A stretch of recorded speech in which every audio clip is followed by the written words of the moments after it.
Hello दोस्तों, स्वागत है आप सभी का आपके अपने यूट्यूब चैनल ऑनलाइन स्टडी में। आज मैं लाई हूँ आप लोगों के लिए कुछ नए प्रश्न एक प्रैक्टिस सेट के माध्यम से। तो आप लोग इस प्रैक्टिस सेट के माध्यम से अपने आने वाले सभी प्रतियोगी परीक्षाओं की तैयारी बेहतर ढंग से कर सकते हैं। इसके लिए चैनल पे जो नए हैं चैनल को सब्सक्राइब ज़रूर कर लें, साथ ही साथ बेल आइकन को भी ऑन कर दें, जिससे हमारे आने वाले सभी वीडियो का नोटिफिकेशन आपको समय से और सबसे पहले प्राप्त हो पाए। तो चलिए हम देखते हैं कुछ ऐसे प्रश्नों को जो हमारे आने वाले railway RRB NTPC group D के लिए मोस्ट इम्पोर्टेंट है। और इस प्रैक्टिस सेट में रेलवे के प्रीवियस ईयर क्वेश्चंस भी डाले गए हैं, तो आपके लिए यह बहुत ही महत्वपूर्ण प्रैक्टिस सेट हो जाता है। तो चलिए हम देखते हैं इस प्रैक्टिस सेट के कुछ प्रश्नों को। सर्वग्राहक रक्तदाता का ग्रुप होता है। सर्वग्राहक रक्तदाता का ग्रुप होता है, तो इसका राइट आंसर है group A B. Group A B सर्वग्राहक रक्तदाता का ग्रुप कहलाता है। ऑप्शन बी हो जाएगा हमारा राइट आंसर। अगला प्रश्न है, भारत का प्रथम पनडुब्बी संग्राहक कहाँ पर तैयार किया गया था? क्वेश्चन नंबर सेकेंड है, भारत का प्रथम पनडुब्बी संग्राहक कहाँ तैयार किया गया था? तो इसका सही आंसर हो जाएगा कोचीन में। भारत का प्रथम पनडुब्बी संग्राहक तैयार किया गया था कोचीन में। ऑप्शन सी हो जाएगा हमारा इस प्रश्न के लिए सही उत्तर। भारत का प्रथम पनडुब्बी संग्राहक तैयार किया गया था कोचीन में। अगला प्रश्न है, सूर्य किरण को पृथ्वी तक पहुंचने में कितना समय लगता है? Question number third, Surya Kiran को पृथ्वी तक पहुंचने में कितना समय लगता है? तो इसका राइट आंसर होगा हमारा 8 मिनट। सूर्य किरण को पृथ्वी तक पहुंचने में लगा समय होता है 8 मिनट।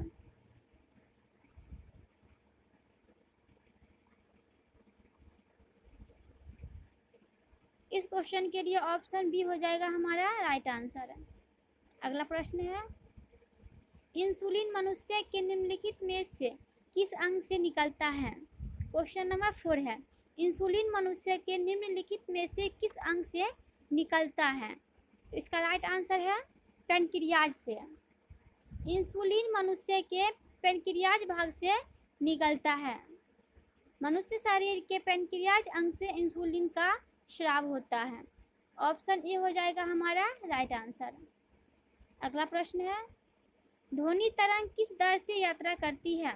ध्वनि तरंग किस दर से यात्रा करती है? तो इसका राइट आंसर होगा 1100 फीट प्रति सेकेंड। ऑप्शन सी, 1100 फीट प्रति सेकेंड की दर से ध्वनि तरंगें यात्रा करती है। Option C. अगला प्रश्न है, सूर्य तारों के जिस परिवार से संबंधित है उसे जाना जाता है। सूर्य तारों के जिस परिवार से संबंधित है उसे किस नाम से जाना जाता है? तो इसका राइट आंसर है सुपरनोवा। सूर्य तारों के जिस परिवार से संबंधित है उसे जाना जाता है सुपरनोवा के नाम से। ऑप्शन सी होगा राइट आंसर। अगला क्वेश्चन है हमारा, ओलंपिक खेलों में भारत द्वारा हॉकी का पहला स्वर्ण पदक किस वर्ष जीता गया था?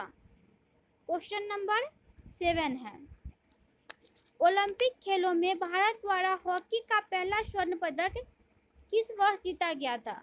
तो इसका राइट आंसर है हमारा ऑप्शन बी 1928 में।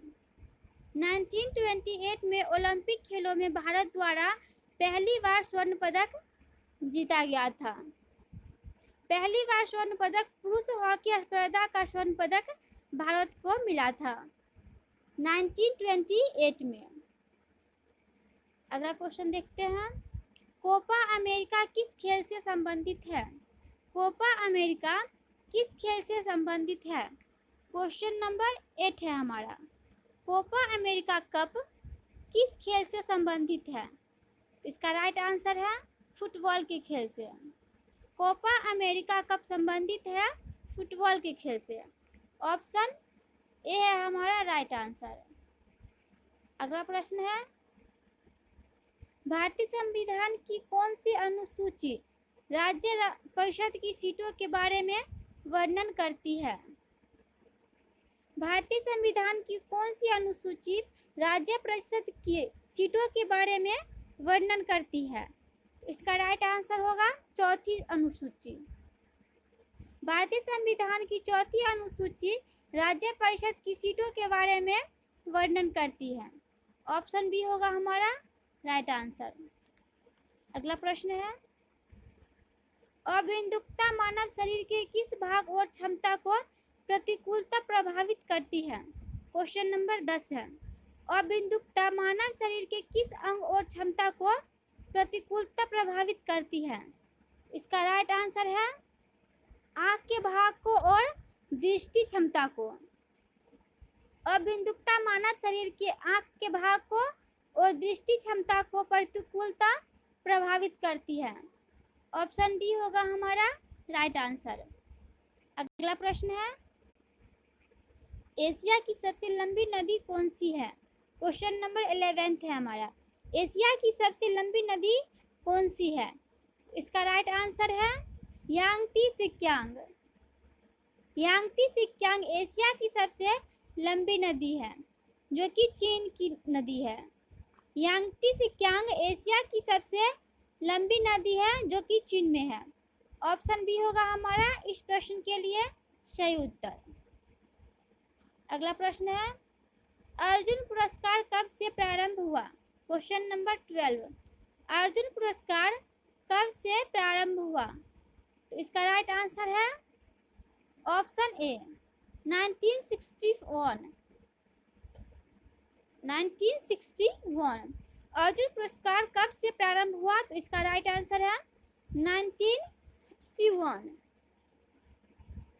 अगला प्रश्न देखते हैं, विश्व में किस देश का लिखित संविधान सबसे विस्तृत है?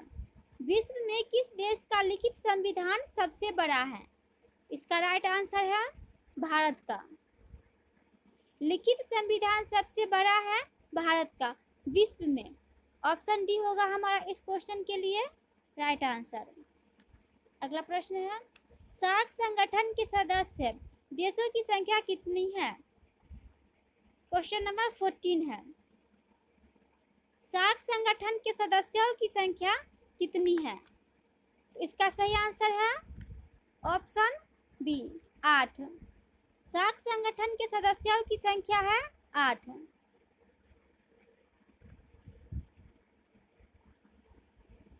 इसमें 8 देश आते हैं, भारत, पाकिस्तान, बांग्लादेश, नेपाल, श्रीलंका, भूटान, मालदीव एवं अफगानिस्तान। ये 8 देश हैं जो सार्क के सदस्य हैं। भारत, नेपाल, बांग्लादेश, पाकिस्तान, श्रीलंका, भूटान, मालदीव और अफगानिस्तान। ये था हमारा क्वेश्चन नंबर 14 का right answer, option B.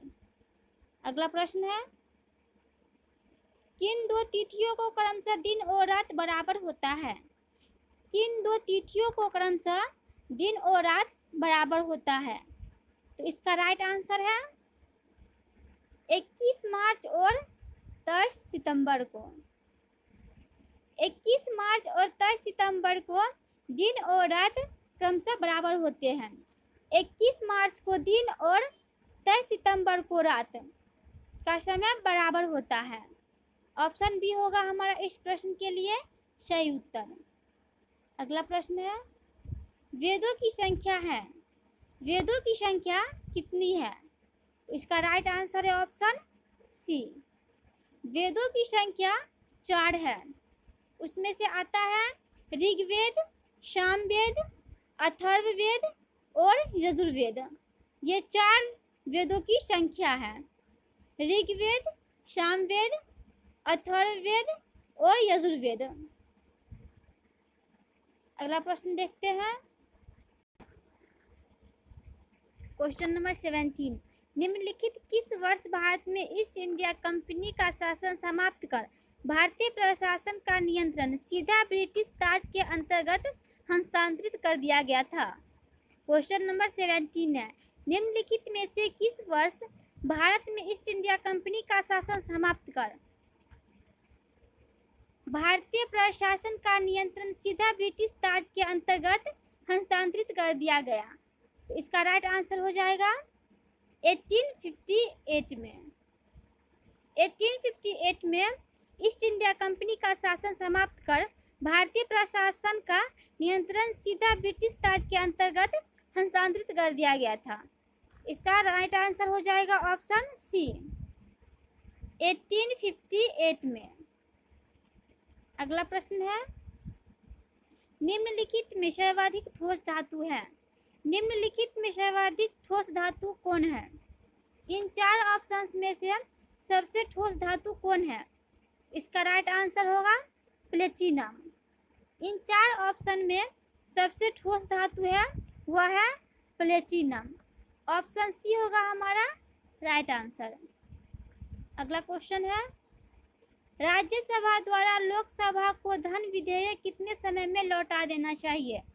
Question number 19, Rajya Sabha द्वारा लोकसभा को धन विधेयक कितने समय में लौटा देना चाहिए? तो इसका राइट आंसर है 14 दिनों में। राज्यसभा द्वारा लोकसभा को धन विधेयक 14 दिनों में लौटा देना चाहिए, 14 डेज। अगला प्रश्न है हमारा क्वेश्चन नंबर 20 है और इस प्रैक्टिस सेट का हमारा ये अंतिम क्वेश्चन होगा। निम्नलिखित में कौन सी स्थिति विलंबित रक्त स्कंदन की एक ही शर्त है? क्वेश्चन नंबर 20, निम्नलिखित में कौन सी स्थिति विलंबित रक्त स्कंदन की एक ही शर्त है? इसका सही आंसर होगा हीमोफीलिया। विलंबित रक्त स्कंदन की शर्त है हीमोफीलिया, ऑप्शन सी। ऑप्शन सी हो जाएगा हमारा इस क्वेश्चन के लिए राइट आंसर। ये था हमारा इस प्रैक्टिस सेट का अंतिम क्वेश्चन। तो चैनल पे जो नए हैं चैनल को सब्सक्राइब जरूर कर लें, साथ ही साथ बेल आइकन को भी ऑन कर दें, जिससे हमारे आने वाले सभी वीडियो का नोटिफिकेशन समय पर और सबसे पहले आपको मिल पाए। इससे पीछे का प्रैक्टिस सेट आप देखना चाहते हैं तो चैनल के प्लेलिस्ट में जाएं, आपको वहां पे प्लेलिस्ट सबसे ऊपर में मिल जाएगा प्रैक्टिस सेट का। तो आप लोग हमारे प्रैक्टिस सेट के माध्यम से, हमारे चैनल के सभी वीडियोज़ के माध्यम से आप अपनी तैयारी को बेहतर ढंग से आगे बढ़ा सकते हैं। तो हम मिलते हैं आप लोगों से एक नए प्रैक्टिस सेट के साथ, कुछ नए प्रश्नों के साथ, जो आपके आने वाले सभी प्रतियोगी परीक्षाओं के लिए उपयोगी प्रश्न होगा।